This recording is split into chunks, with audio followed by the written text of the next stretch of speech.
Hi everyone, this is our channel, Meet the Real Story. Please like, share and subscribe. He was a dream, the future, or so I thought. But my love was cursed right from the start. Sounds a bit confusing, right? Let me explain. But first, I should probably introduce myself. I'm Carolyn. I was a dreamer. I dreamed of a good, warm, stable, successful life. I wanted a good job. And I wanted to travel around the world a bit with Helen. She was my best friend. We virtually shared the same dreams, and hobbies, and interests, and lifestyles. We've been friends since we were kids. People often thought that we were sisters. I did too, in fact. She even got jealous if anyone tried to get close to me.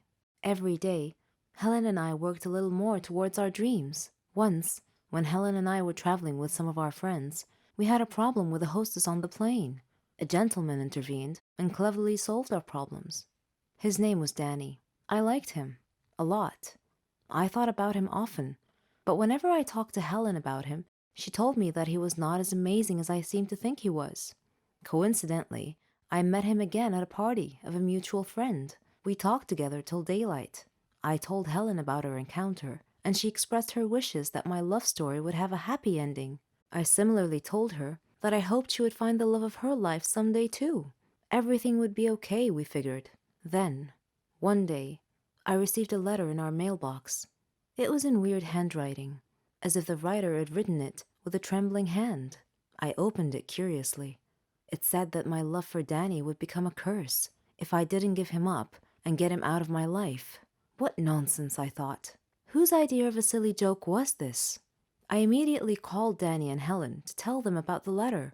Danny laughed, but Helen was worried and suggested that I should be careful from now on. That same day, Danny had a horrible car accident, but fortunately he wasn't hurt. A detective investigating the case determined that his car brakes had been tampered with. In another incident, a car almost hit me, but it swerved away at the last minute. When I mentioned this incident to Danny, he tried to calm me down and told me to just forget about it. He gave me a beautiful bracelet as a present and proposed. We got engaged, and I couldn't have been happier. I wanted to show the bracelet to Helen, but somehow I seemed to have lost it. I couldn't find it anywhere. Anyway, when I told Helen about his proposal, she was thrilled for me. I spent days shopping for just the right wedding dress. I was so busy with preparations that I forgot all about the ominous letter. I went to the wedding hall early to make sure that everything was ready and prepared. Helen was helping me, and Danny kept calling me to make sure I was all right. Suddenly, the lights went out. I called out to Helen, worried that she might have tripped and fallen when the lights were out. When the lights came back on, Helen had fainted, and my dress had disappeared. I screamed to the ceiling, "What do you want from me? Leave me alone!" Suddenly, Danny appeared out of nowhere and asked me what had happened. I told him then and there that we must break off our engagement, otherwise the curse the letter mentioned might injure someone or cause someone to die. Then Helen came too and tried to calm me down. She told me to go to the car and that she would get our stuff and follow me. I loved Danny and wanted to marry him, but now I was seriously worried that this curse threat might actually be real. Helen came back carrying a bag and a large suitcase and told Danny not to worry, that she would drive me home and then call him to tell him that we had arrived safely. I was still crying, and Helen was trying to calm me down. When we arrived home, I noticed something strange. Helen was carrying a bag that was partially open, and I glimpsed a piece of clothing stuffed into it. It looked exactly like my dress. I opened the bag and found that it was my dress. I confronted Helen and demanded to know how my missing dress ended up in her bag. I clearly caught her red handed, and she was unable to answer coherently. I realized at that moment that the source of the so called curse was Helen. "Helen," I said, "how dare you do this to me? I thought we were like sisters to each other." She replied icily, with a glare that I saw for the first time. She said that she fell in love with Danny just as I did, but he chose me instead of her, and that she hated me for it. She said she won him over and got him to love her instead. Then they both tried to scare me into calling off the wedding so that she and Danny could be together. There are no words to describe how I felt at the time. I replied in a similar tone. I told her that I don't ever want to see her again. Or Danny. Neither of them mattered anymore. I never did see Helen or Danny after that day. I'm on a Caribbean island now, sipping on a cocktail. I read in the paper that Danny and Helen had announced their engagement. I'm thinking about what wedding present I should give them as a surprise. Hi there, I'm Carl and I'm 19 years old. I live with my grandpa on his farm on the outskirts of the city. Grandpa is fond of nature and quietude, as these calm his soul and spirit. He loves cultivating flowers and is very skilled in this field. He reads numerous books on unusual species of flowers, including their planting and growing requirements. He can also extract perfume fragrances from flowers. At first, I didn't care about this hobby of his and viewed it as a waste of time. However, after talking with him many times at length and listening to his myriad descriptions of the beauty of nature and flowers, I became hooked on them myself. Now I am as passionate as he is about them, and I love to study and learn about exotic and rare flowers. One of Grandpa's friends happened to be a botanist. He could talk for hours about rare flowers, even imaginary ones depicted in science fiction movies. One evening after he had visited our home and left, we went into the kitchen to prepare dinner when suddenly there came a knock at our front door. I answered the door, but no one was there. Nothing save a small box with a card, which I dutifully carried to Grandpa. The card said simply, "A gift from a dear friend." So we opened the box to find some strange seeds that were unlike any that Grandpa had ever seen before. He read another part of the note. "This is a Yasni flower from the future. Get ready for a fantastical, unforgettable trip."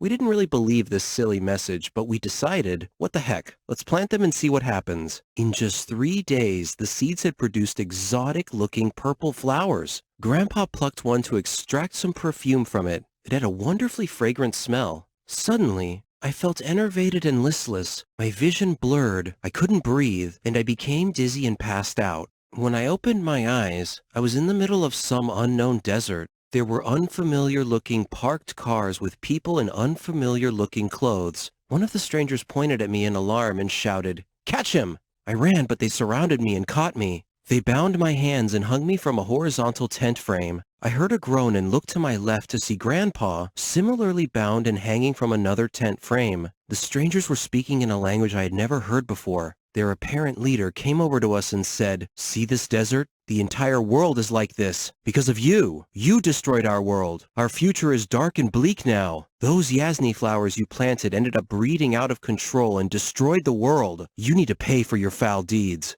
Suddenly, I heard a gunshot. Someone had shot Grandpa in the chest. He was bleeding profusely and appeared to be unconscious or dead. I couldn't tell which. I screamed, and then the shooter came towards me with hatred blazing in his eyes. He stopped and placed his gun barrel to my forehead. I screamed, "No!" and closed my eyes tightly. After a pause and hearing no shot, I opened my eyes to find myself lying on the floor beside Grandpa, the plucked flower lying between us. I woke him up and told him about my dream and found that he had had the exact same dream. He called his botanist friend and described the seeds, the flower, and its fragrance to him. The botanist said the unknown flower sounded similar to one that grew high in the Swiss Alps. It was illegal to import because it was known to induce hallucinations and cause other unpredictable reactions in people. To this day, we have no idea who the dear friend was that sent us these unusual, hallucinogenic flowers. We figure it must have been someone's idea of a practical joke.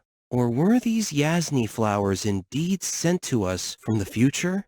Hi there. I'm Marco and I'm 21 years old. I was born and raised in one of the poorest neighborhoods in my city. I tried to find a decent hobby at a young age that might lead me into earning a living. I found my passion when I began working in the computer field. I fell in love with technology. Because of my intelligence, I became famous in a short span of time. I could identify computer problems and resolve them immediately. I became wealthy, but my greed couldn't be satisfied. I want to get richer quicker, so I became a hacker. I experimented and played around trying to crack various low-level security systems. Then one day, I decided it was my time to up my game by trying to hack into banks and websites. My first challenge in my new career was to hack into my local bank. Banks have strong computer security systems, but I was able to breach their security protocols and breach their security defenses. I honed my skills and developed a hacking program that could hack any website without leaving a trace of evidence. I hacked into the bank's funds and transferred a huge amount of money to my account. In the morning, the news announced that the bank had been hacked by an unknown person. There were no leads in this case. I wanted to boast to people that I was the hacker who had cracked that bank, but I was too smart to do that. My next challenge was to hack into my country's national banking system, a higher-level security system. It took me a couple of attempts, but I succeeded in the end by transferring a hefty sum of money into my account. The whole city was abuzz talking about the phantom hacker who was stealing money from banks with impunity and without leaving a clue. My third challenge was the Ministry of Finance. I tried to breach their website a few times, but I failed each time. After some investigation, I learned that they had a Russian security expert in charge of their security, and he was very good indeed. As a matter of pride, I took it upon myself to make beating him my personal goal in life, like an equal opponent in chess. We began playing our game. I would try to hack in, and he would block me. This back and forth game continued for a little while, until one day he sent me a message. "Got you!" Suddenly, my computer shut down. Soon afterwards, the police showed up at my door and arrested me. So here I sit in prison. But the chess game between myself and my Russian adversary is not over yet. I will finish my prison term and come back for a rematch someday. It's a matter of personal pride now. Hi, I'm Kyle and I'm 24 years old. I've been a weightlifter for over 10 years. This sport runs in my blood. I used to follow the international players and imagine myself in their place. I had a fervent dream of becoming the world weightlifting champion. I've been working towards this goal ever since I was 13 years old. I've trained 5 hours a day for years with the ultimate goal of competing in the Olympic Games. I craved the fame and recognition that would grant me. One of my first early successes was winning a junior championship while representing my city. They called me the Tank due to my impressive strength. All the people around me foresaw a bright future for me. Title after title, contest after contest, my victories inevitably led me to the national championship. The winner of that championship would represent our country in the Olympics.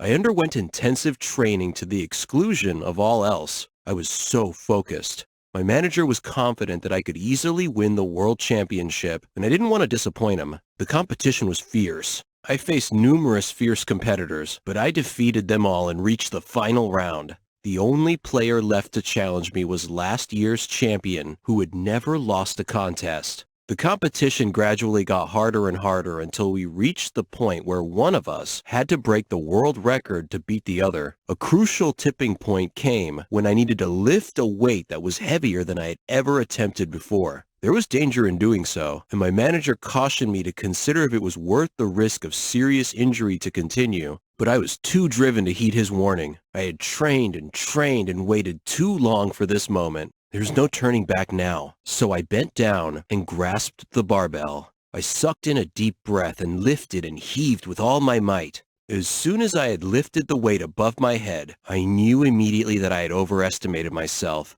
After only a fraction of a second, I felt an excruciating pain in my backbone. A snap. I collapsed under the weight of the barbell and fell flat to the floor with the barbell across my chest, pinning me down. The pain in my back was unbearable. Felt as if I were dying.